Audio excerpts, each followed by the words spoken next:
What's up everyone, it's RCUJ and welcome to my episode review of Free Iwatobi Swim Club episode number 5. So before we get into that, I just want to talk about how last review/episode we talked about how each member of the Iwatobi Swim Club has kind of an animal that they represent. You have Nagisa and his penguin, Arka and his dolphin, and most recently Ray and his butterfly. And then there's Makoto and his whale. So I didn't quite understand it, and I asked you guys last episode to try to explain how Makoto fits the whale characteristics. Now surprisingly, all this is actually super relevant to this episode. So the episode starts with the gang gearing up for the Prefectural tournament that will take place in 48 days. So Go digs up a training regiment that the old Iwatobi Swim Club used to do in hopes of helping the members build stamina. The training regiment calls for them to go to a specific deserted island in the ocean. This island is located by 3 other islands, which they'll be swimming to one after the other for practice. Now everyone's really excited to do this training regiment, but you can tell something's eating at Makoto. Specifically something dealing with the ocean, and you get a sense that Haruka knows something's wrong as well. However, being a good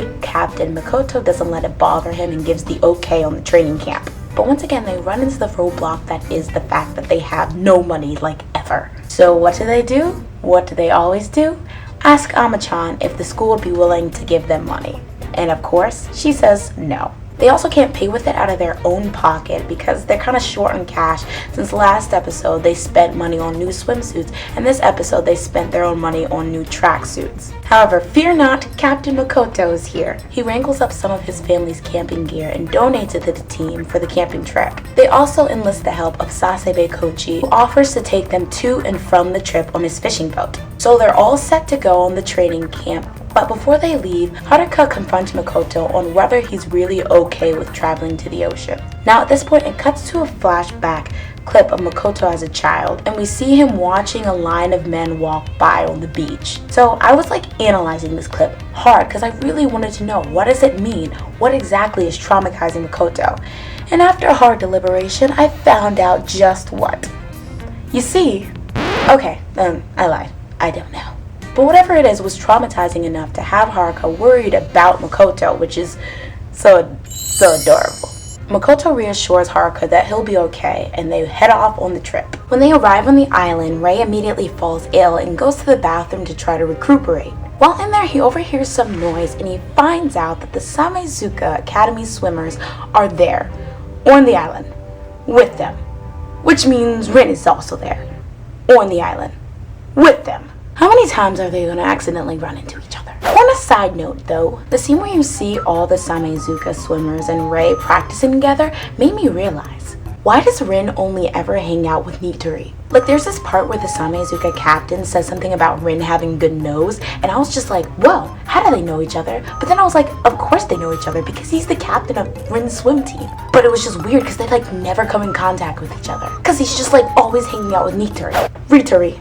Ship it like FedEx. Anyway, the Iwatobi crew starts training and it's super tough. They have to start from the first island, swim to the next, then run from the beginning of that island to the end of it, only to jump back in the water and swim to the next island until they reach where they started. I can't. I won't. Now, of course, Ray, who just learned how to swim last episode, might have some trouble. So they hilariously offer him floaties to help with him keeping up, and he ends up settling on a kickboard. They spend the rest of the day trying to complete the circuit. After some time, Ama-chan calls them to come and eat. Unfortunately, she forgot the seasoning, so Go runs to the local store and picks some up. And there she runs into Nitori. And what have we learned, ladies and gentlemen? When there's a Nitori, there's a Rin not too far behind.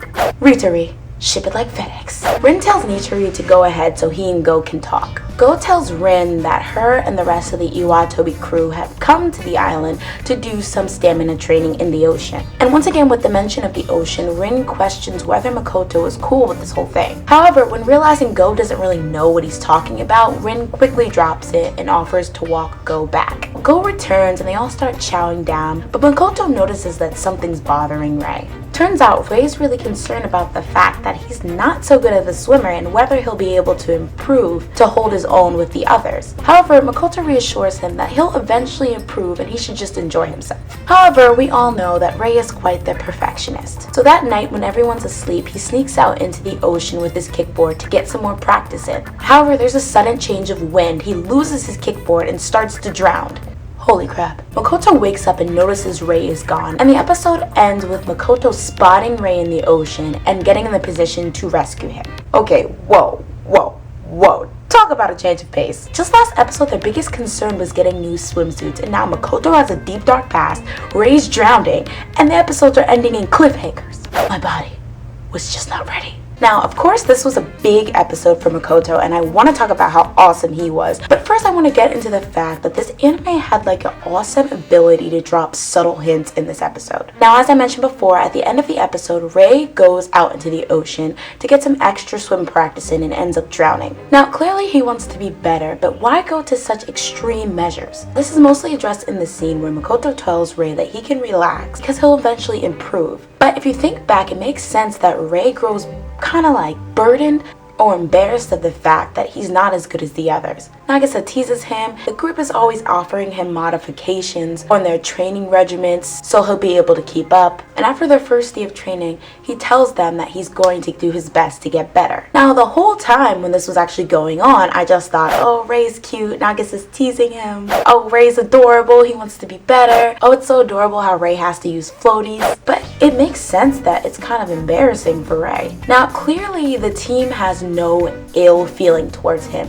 They want him to get better and they're cheering them on and they just want him to do his best. But after a while, it's probably a burden just knowing you're the weakest link. And clearly Rei is trying his best, but he keeps on being reminded that he has a long way to go. Yes, he's the new kid, but he doesn't want to be the one that costs his team a victory or success. And I love how instead of being a key issue throughout the whole episode, we really don't see how much this is affecting Rei until the end. He kind of keeps it bottled up until the point where he's desperate enough to do something dangerous. And I just think it's so realistic because a lot of us are like that. We kind of let the jokes roll and try to stay relaxed on the outside when stuff are bothering us in the inside. And Rei just serves as a perfect example of how dangerous that can be. Speaking of keeping things on the inside, let's get into Makoto. This episode made me love Makoto like so much. I just wanted to crawl into the computer screen, give him a big hug, rub my face against his abs, and just be like, it's okay, buddy, it's okay. Like, it was pretty obvious in the beginning of the anime that Makoto is a really caring person, but this episode just showed that his selflessness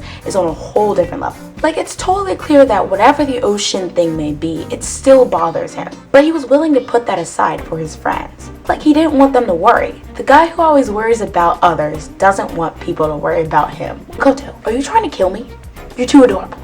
I love you. It just made me feel so bad to think that anything bad would ever happen to Makoto because he's just way too nice to ever talk about it. And it was really cute to see how the roles were reversed for him and Haruko in this episode because Haruko was doing the worrying. And it was really also funny because just last episode, I was talking about how there was virtually no Makoto in Rei. And then this episode comes along and just gives me all the Makoto Rei feels. One last thing I want to talk about is Nagisa. Now, one thing I noticed is that when Go first brings up they'd be heading to the ocean, Haruka immediately shows concern for Makoto. And even when Go tells Rin they're training the ocean, Rin also shows some concern. So how come Nagisa had like no reaction at all? In fact, he encouraged the outing. Does he not know about the whole situation with Makoto in the ocean? I know he's somewhat younger than the other three, so maybe he's just too young to remember. Was he not friends with the other three at the time? Maybe this traumatic event took place before their whole swim club team thing existed. Or maybe Nagisa just doesn't realize it still has an effect on Makoto. It may be because he's younger and naive or just super bubbly, but I've been kind of noticing that Nagisa seems a little out of tune with people's feelings. Like at the end of the episode when Rei gets sad, Nagisa asks him what's wrong, and when Rei tells him nothing, he immediately walks away. It's then Makoto who identifies Rei's problem and is there left to comfort him. Also, it seems like everyone seems to pick up on the tension between Haru and Rin,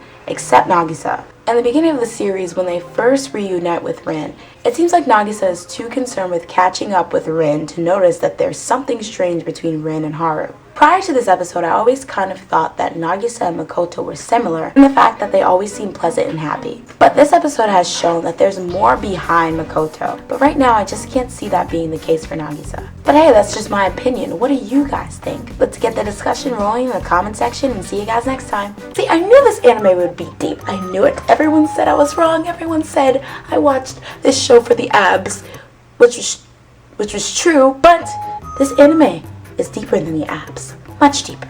Yo, Makoto got it going on. Like, Haruko was my favorite, but now, like, Makoto, he's in there. He's in there like swimwear.